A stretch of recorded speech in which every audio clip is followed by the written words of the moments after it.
நற்செய்தி வாசகம். லூக்கா எழுதிய நற்செய்தி 24ஆம் அதிகாரம் வசனம் 13 35 முடிய.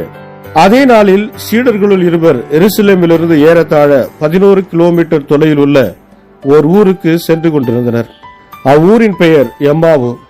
அவர்கள் இந்நிகழ்ச்சிகள் அனைத்தையும் குறித்து ஒருவரோடு ஒருவர் உரையாடிக் கொண்டே சென்றார்கள். அப்படி அவர்கள் உரையாடிக் கொண்டு வினாவிக் கொண்டும் சென்றபோது இயேசு நெருங்கி வந்து அவர்களோடு நடந்து சென்றார். ஆனால் அவர் யார் என்று அறிந்து உணர முடியாதவாறு அவர்கள் கண்கள் மறைக்கப்பட்டிருந்தன. அவர் அவர்களை நோக்கி, வழிநடிகளும், நீங்கள் ஒருவரோடு ஒருவர் பேசிக் கொண்டிருப்பது என்ன என்று கேட்டார். அவர்கள் முகவாட்டத்தோடு நின்றார்கள். அவர்களுள் கிளியோப்பா என்னும் பெயருடைய ஒருவர் அவரிடம் மறுமொழியாக, எருசலேமில் தங்கியிருப்பவர்களுள் உமக்கு மட்டும்தான் இந்நாட்களில் நிகழ்ந்தவை தெரியாதோ என்றார். அதற்கு அவர் அவர்களிடம், என்ன நிகழ்ந்தது என்று கேட்டார். அவர்கள் அவரிடம், நாசரேத்து இயேசுவை பற்றியேதான் பேசுகின்றோம். அவர் கடவுளுக்கும் மக்கள் எல்லாருக்கும் முன்பாக சொல்லிலும் செயலிலும் வல்ல இறைவாக்கினராக திகழ்ந்தார். அவர் இஸ்ரேலை மீட்கப் போகிறார் என்று நாங்கள் எதிர்பார்த்திருந்தோம். ஆனால் தலைமை குருக்களும் ஆசாரியர்களும் அவருக்கு மரண தண்டனை விதித்து சிலுவையில் அறைந்தார்கள். இவையெல்லாம் நிகழ்ந்து இன்றோடு 3 நாட்கள் ஆகின்றன. ஆனால் இன்று எங்களைச் சேர்ந்த பெண்களுள் சிலர் எங்களை மலைப்புக்குள்ளாக்கினர். அவர்கள் விடியற்காலையில் கல்லறைக்கு சென்றார்கள். அவருடைய உடலை காணாது திரும்பி வந்து வானதூதர்களை கண்டதாகவும் இயேசு உயிரோடு இருக்கிறார் என்று அவர்கள் கூறியதாகவும் சொன்னார்கள். எங்களோடு இருந்தவர்கள் சிலரும் கல்லறைக்கு சென்று அப்பெண்கள் சொன்னவாறே இருக்க கண்டனர். ஆனால் அவர்கள் இயேசுவை காணவில்லை என்றார்கள்.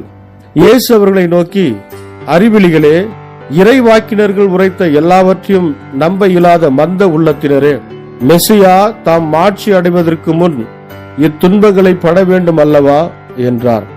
மேலும் மோசே முதல் இறைவாக்கினர் வரை அனைவரின் நூல்களிலும் தம்மை குறித்து எழுதப்பட்ட யாவற்றையும் அவர் அவர்களுக்கு விளக்கினார். அவர்கள் தாங்கள் போக வேண்டிய ஊரை நெருங்கி வந்தார்கள். அவரோ அதற்கு அப்பால் போகிறவர் போல காட்டிக்கொண்டார். அவர்கள் அவரிடம், எங்களோடு தங்கும், ஏனெனில் மாலை நேரம் ஆயிற்று, பொழுதும் போயிற்று என்று கூறி கட்டாயப்படுத்தி அவரை இணங்க வைத்தார்கள். அவர் அங்கு தங்குமாறு அவர்களோடு சென்றார். அவர்களோடு அவர் பந்தியில் அமர்ந்திருந்த போது அப்பத்தை எடுத்து கடவுளை போற்றி விட்டு அவர்களுக்கு கொடுத்தார். அப்போது அவர்கள் கண்கள் திறந்தன. அவர்களும் அவரை அடையாளம் கண்டு கொண்டார்கள்.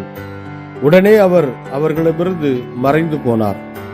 அப்போது அவர்கள் ஒருவரை ஒருவர் நோக்கி, வழியிலே அவர் நம்மோடு பேசி மறைநூலை விளக்கும் போது நம் உள்ளம் பற்றி எரியவில்லையா என்று பேசிக் கொண்டார்கள். அந்நேரமே அவர்கள் புறப்பட்டு எருசலேமுக்கு திரும்பி போனார்கள்.